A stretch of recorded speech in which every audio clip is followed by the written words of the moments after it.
guys, welcome to episode 26 of the PowerPlatform Digital Series. My name is Ron, and this week I still have with me Amit.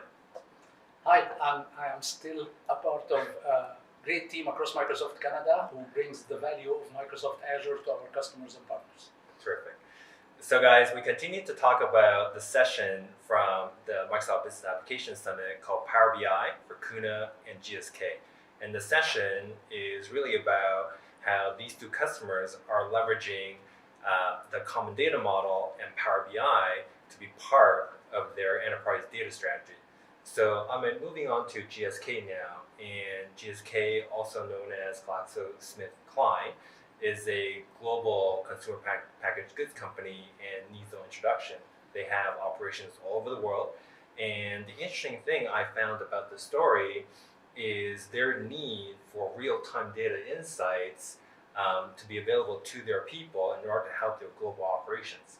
So I wonder, what's your take on that?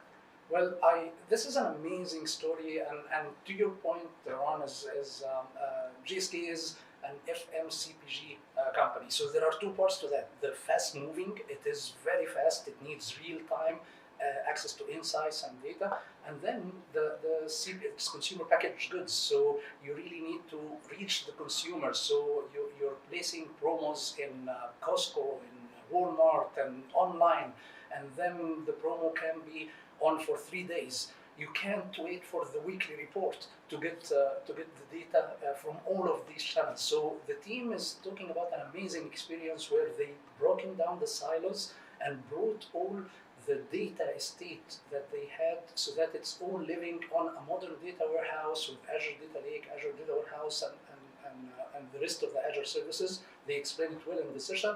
But then the common data model comes in, enabling end users who, as you will listen in the session, are using Excel. That's what they need. But now they have access to all the data in a secure and restricted access based on role. So now they can get fast to the insights they need in a fast-moving business. Terrific. So thanks, Ahmed. Guys, please do go watch the session. And as usual, let us know what you like, what you don't like, and what you would like to see us cover in the future. And until the next episode, thanks for watching.